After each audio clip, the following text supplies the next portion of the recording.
এই জায়গাটা আমি আজকে এসে বুঝছি, যদি বাবা আসতেন বাবা খুব খুশি হতেন। আমার বাবার এরকম ছোট ছোট ছোট ছোট জিনিস দেখতে খুব ভালো লাগে। তো এটা দেখলে মনে হচ্ছে যে বাবা এলে খুব খুশি হতেন, খুব খুব খুশি হতেন। ঠিক আছে, তোমরা সবাই ভালো থাকবে। তোমরা কেমন আছো? ভালো আছো? এইটাই তো ভালো কথা, ভালো আছি। হ্যাঁ, আমরা সংসারের প্রাণ তো, আমাদের তো ভালো থাকা খারাপ থাকা নিয়েই আমাদের জীবন। কিন্তু ভালো আছি বললে ভালো থাকাটা চলে আসে, তাই না? আর আমি খারাপ আছি, আমার ভালো নেই, এটা বললে কি হয়, খারাপটা চেপে বসে, পেয়ে বসে। আমাদের চেষ্টা করতে হয় যেটুকু আছি, যেমন আছি আমি ভালো আছি, ঠাকুর তোমাকে নিয়ে আমরা ভালোই থাকার চেষ্টা করি, এটাই বলতে হয়। তো জীবনটাকে বুঝবে, তোমাদের জীবন যাতে সুন্দর থাকে তার চেষ্টা করবে। মনের মধ্যে যতই গল্প আসুক, তুমি সেই গল্পটা ঠাকুরকে বলছো কিনা দেখো। তোমার মনে যে কথাটা আসছে সেটা ঠাকুরকে শেয়ার করছো কিনা। ঠাকুর, আমার মনে কিন্তু এরকম হচ্ছে, আমি কি করব? এই যে জিজ্ঞেস করবে, তখন তিনি তোমার কাছে এসে উপস্থিত থাকবেন, তোমার অন্তরে উপস্থিত হবেন, তিনি পথ দেখিয়ে দেবেন। আমরা বলি যে ঠাকুরকে বিপদের সময় বলি, কিন্তু ভালো কাজও বলতে হয়, ঠাকুর আজকে আমি কুমড়ার তরকারি খাবো, এটাও বললাম। ঠাকুর আজকে আমার পরীক্ষা আছে, আমি যাচ্ছি। ঠাকুর আজকে আমার পড়তে ভালো লাগছে না, আমার পড়াশোনার ইচ্ছা হচ্ছে না, এটাও বললাম। ঠাকুর আজকে আমি বাজার করে নিয়ে এসেছি, কিন্তু সব দাম আমার বেশি নিল, এটাও বললাম। যা হবে তোমার জীবনে মনে মনে বলতে থাকো ঠাকুরকে। তাহলে কি হবে, আমরা তো সবসময় নাম করতে পারি এরকম হয় না। আমরা তো সংসারে থাকি, নানা রকম ভাব হয়, মনের মধ্যে নানা রকম আন্দোলন হয়। সব সময় যে আমি নাম করতে পারছি এরকম হয় না। তখন কি হয়, তখন সব কথাগুলো ঠাকুরকে যদি বলতে থাকো, ঠাকুর এখন আমি চানে যাচ্ছি, ঠাকুর আমি এখন খেতে বসছি, এই যে বলছি ঠাকুরকে, তার মানে আমি আমার সমস্ত কিছুর মধ্যে ঠাকুরকে জড়িয়ে রাখছি। তাহলে সবসময় নাম যদি না পারি, সবসময় যদি নাম না চলে আমার, তখন কি হবে, এইটাও কাজে লেগে যাবে, এইটাও অনেকটা কাজে লেগে যাবে। বুঝতে পারছো?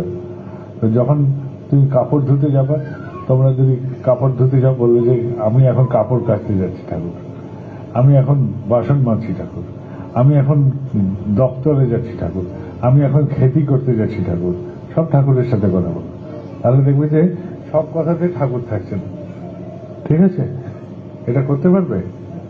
আর ছেলে এখন ভালো আছে ঠাকুর, ছেলের আজকে বিমার হয়েছে ঠাকুর, সব ঠাকুরকে বলবে, মনে মনে বলতে থাকবে। তাহলে দেখবে যে এই যে আমি বললি, আমরা সবসময় চেষ্টা করি, যারা সাধক মানুষ তারা সবসময় চেষ্টা করে অন্তরে সবসময় নাম চালাতে, মনে মনে নাম করে যেতে, অনবরত তারা নাম করতে চেষ্টা করে।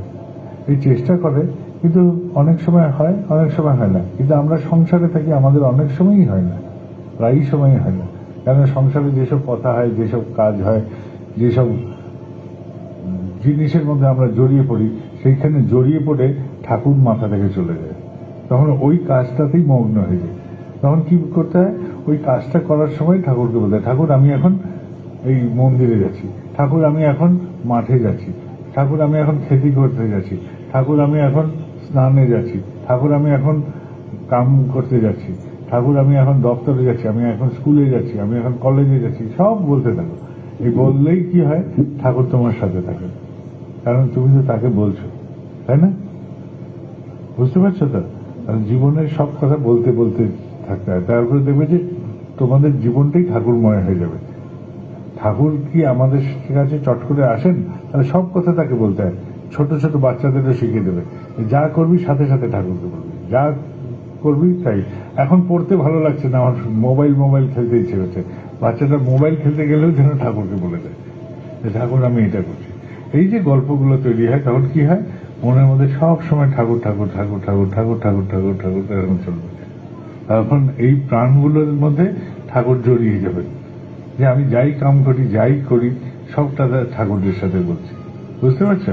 তাহলে এরকম করে চলার চেষ্টা করবে, এরকম করে বোঝার চেষ্টা করবে, এরকম করে বলার চেষ্টা করবে, তাহলেই গল্পগুলোর পরিবর্তন হয়ে যাবে। বুঝছো? তোমরা খুব ভালো মানুষ, তোমরা সবাই ভালো থাকো, তোমরা ঠাকুরকে নিয়ে এরকম করে আনন্দে থাকার চেষ্টা করবে। আর অসুখ বিসুখ বিমারি এগুলো থাকতে পারে, সংসারে অভাব অভিযোগ এটাও থাকতে পারে, কিন্তু আমি অভাব অভিযোগ থেকে কি করে মুক্ত হব এই উপায়টাও খুঁজতে শিখতে হয়। এই উপায়টা যদি খুঁজতে পারো তাহলে বুঝবে যে তুমি ঠাকুরের সাথে আছো। আর যদি উপায় না পাও তাহলে বুঝবে যে তোমার মনের মধ্যে ওই কেবল ওই সমস্যাটা আছে, সমাধান নেই। আর সমাধান নেই যখন, তখন ঠাকুরও নেই। কেননা তোমার কাছে যদি সমাধান এসে উপস্থিত হয় তাহলেই জেনে যাবে যে তোমার সাথে ঠাকুর আছে। ঠিক আছে? তোমার যখন কখনো সমস্যা হয়, তুমি যখন বলতে থাকো আর সেই যখন কোনো সমস্যার সমাধান তোমার কাছে এসে উপস্থিত হয়, তাহলে জানবে যে তোমার সাথে ঠাকুর আছেন। আর যখন সমাধান খুঁজছো না, তার মানে আমি নিজেতে মগ্ন হয়েছি, তোমাতে মগ্ন হয়নি ঠাকুর, এটা বুঝে নেবে। তাহলে নিজেতে মগ্ন হলে কি হয়, আমি আত্মমগ্ন হলে আমার চোখটা বন্ধ হয়ে যায়, চোখ বন্ধ হলে আমার উপায় বন্ধ হয়ে যায়, উপায় বন্ধ হলে আমি বেরোনোর পথ খুঁজে পাই না। ঠিক আছে? মহাভারতের যুদ্ধ হচ্ছে, অভিমন্যু, তাকে সবাই বলল তুই তো পারবি চক্রব্যূহতে ঢুকতে। সে সবার কথায় নিচে ঢুকে পড়ল, সে ঢুকতে জানে কিন্তু বেরোতে জানে না, কিন্তু সবার কথায় নাচলো। কিন্তু তার জায়গায় যদি আমি থাকতাম অভিমন্যু হয়ে, তাহলে আমি আগে ভগবান কৃষ্ণ যখন আছেন তাকে জিজ্ঞেস করতাম আমি কি করব। সে কিন্তু সেইখানে নিজের নিজের ক্ষমতা দেখাতে গেছে, ক্ষমতা জাহির করতে গেছে। সে যদি নিবেদিত প্রাণ থাকতো তাহলে কি করতো, আগে গিয়ে কৃষ্ণ ভগবানকে জিজ্ঞেস করতো যে ভগবান বলো তুমি। তখন তো তাকে মামা ভাবছে, তখন কৃষ্ণকে কেবল সে মামা ভাবছে, ভগবান ভাবতে পারে নাই। আর ভগবান ভাবতে পারে নাই বলে সে চক্রব্যূহে ঢুকে গিয়ে সে বেঘরে মারা গেল। তাহলে আমরা সংসারের চক্রব্যূহতে যখন ঢুকি তখন বেঘরে কেন মরি যেন, আমাদের অহংকারের জন্য আমরা চক্রব্যূহতে ঢুকি। ঠিক আছে? আর চক্রব্যূহতে ঢুকে এরকম বিপদ ডেকে আনি নিজেদের। সংসারে যত জটিলতা, যত কায়দা, যার কিছুর মধ্যে আমরা জড়াই, সবটা আমরা নির্বাচন করি ওই চক্রব্যূহতে ঢুকবো বলে। আর ওই চক্রব্যূহতে ঢুকি কিসে? আমাদের অহংকারে। আর যে নিবেদিত, যে সমর্পিত, সে কি করবে? সে তার ঈশ্বরকে বলবে, ভগবানকে বলবে।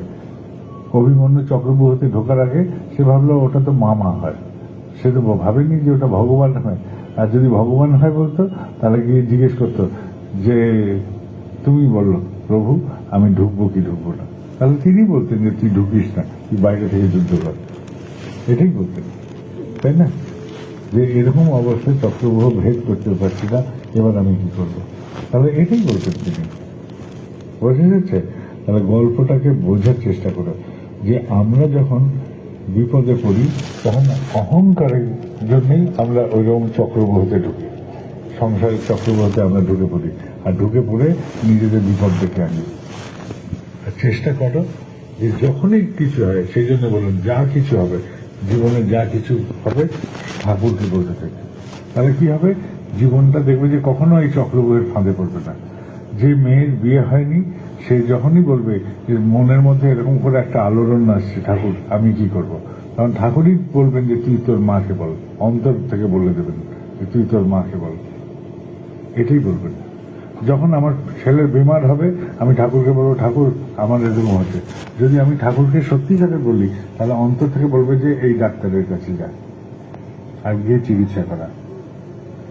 যখন আমি হতাশ হয়ে যাই তখন বলি যে ঠাকুর আমি হতাশ হচ্ছি, আমার হতাশা এসে যাচ্ছে, আমি কি করব। ঠাকুর তখন তোমাকে আশার কিরণ দেখাবেন, কোনো না কোনো উপায় দেখাবেন। এটাই হচ্ছে ঠাকুরের গল্প।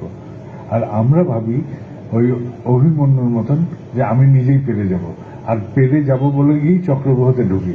আর চক্রব্যূহতে ঢুকে ওই ফাঁদের মধ্যে আটকে পড়ে আমাদের জীবনটা জলাঞ্জলি যায়, আমাদের উৎসাহ জলাঞ্জলি যায়, কায়দা জলাঞ্জলি যায়। সেই জন্য বললাম যে জীবনে যাই করি আমরা সবসময় নাম করতে পারছি এরকম নয়, কিন্তু নাম করতে চেষ্টা করছি, এটাও হতে পারে।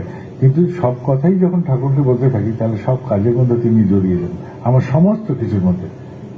যখন আমি তোমাদের কাছে এখানে বসে আছি আমি কিন্তু ঠাকুরকে বলি তুমি আমার সাথে থাকো, কি বলতে হবে আমি জানি না, আমার এত জ্ঞান নেই ঠাকুর, তুমি আমার সাথে থাকো, তুমি বলো কি বলতে হবে। তাহলে তিনি বলে দেবেন যে কথা তিনি বলতে চান। আমি কেবল আওয়াজ হয়ে তোমাদের কাছে বলছি, আমি বলতে চাই না, কেননা আমার